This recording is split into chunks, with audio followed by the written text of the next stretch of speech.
আপনার স্বপ্নদোষ হয়েছে বা আপনি মেলামেশা করেছেন, গোসলখানায় গেলেন, যাওয়ার পরে সর্বপ্রথম আপনাকে যেটা দেখতে হবে আপনার শরীরের মধ্যে নাপাকিটা লেগে আছে কিনা, থাকলে আগে শরীর থেকে সেটা পরিষ্কার করা।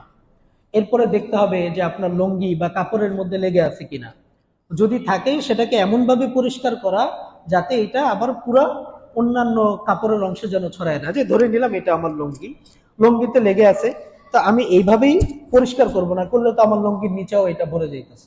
আমি কি করব, আমার এই অংশটার মধ্যে লাগছে, আমি এই অংশটা আলাদা করে এখানে কি করব, নাপাকিটা ভালোভাবে ধৌত করব, যাতে করে আমার বাকি অংশের মধ্যে ছড়ায় না যায়।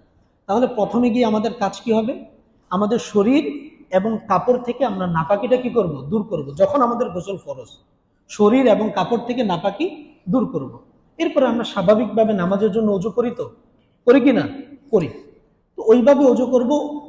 গোসলের যে ফরজগুলো আছে ওই দিকেও আমরা খেয়াল রাখবো। যেমন গোসলের ফরজের মধ্যে একটা ফরজ হলো গড় গড় করে কুলি করা। কি করতে হবে, স্বাভাবিক কুলি না, কি করে করতে হবে কুলি, গড় গড় করতে হবে, অবশ্যই গড় গড় করতে হবে।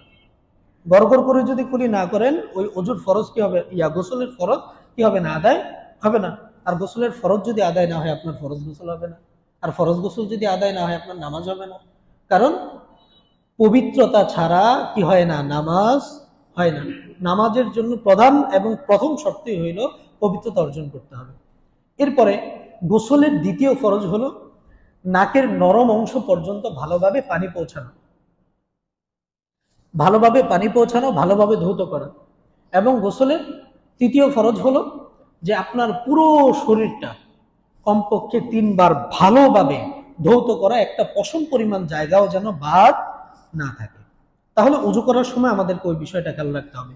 আমরা প্রথমে ঢুকলাম, ঢোকার পরে আমাদের শরীরের নাপাকি দূর করলাম, কাপড়ের নাপাকি দূর করলাম, নামাজের অজুর মতো উজু করলাম, গড় গড় করে কুলি করলাম, নাকের ভিতরে পানি দিলাম, সবই করলাম। এখন যদি আপনি যে গোসলখানায় গোসল করতেছেন, আপনি পানি ঢালার পর যদি আপনার পায়ের নিচে পানি জমা হয়ে থাকে, তাহলে আপনি স্বাভাবিকভাবে সবই করবেন, অজুর মতো সবই করবেন, কিন্তু পা ধোয়াটা বাকি রাখবেন যদি আপনার পায়ের নিচে পানি জমা থাকে। আর যদি এমন হয় যে আপনার ওইখানে একটু ঢালু আছে, পানি ঢালার পরে পায়ের নিচে পানি জমা থাকে না, তাহলে আপনি শুরুতে একদম পুরো অজুটাই করে ফেলেন, পা সহ ধৌত করে ফেলেন। এই পা সহ যখন ধৌত করে ফেললেন, অথবা যদি আপনার নিচে জমা হয়ে থাকে পানি, পা ধৌত করলেন না, পাটা রেখে দিলেন। এরপরে কি করবেন, মাথায় পানি ঢালবেন, এরপরে ডান দিকে বাম দিকে পানি ঢাললেন। এটা হচ্ছে মুস্তাহাব। আর যদি স্বাভাবিকভাবে ওযু করে আপনি যেমনি গোসল করেন ওইভাবেই করলেন। করার পরে যদি আপনার পা ধোয়াটা বাকি থাকে, পাটা ধুয়ে নিবেন, আপনার ফরজ গোসল হয়ে যাবে। আবার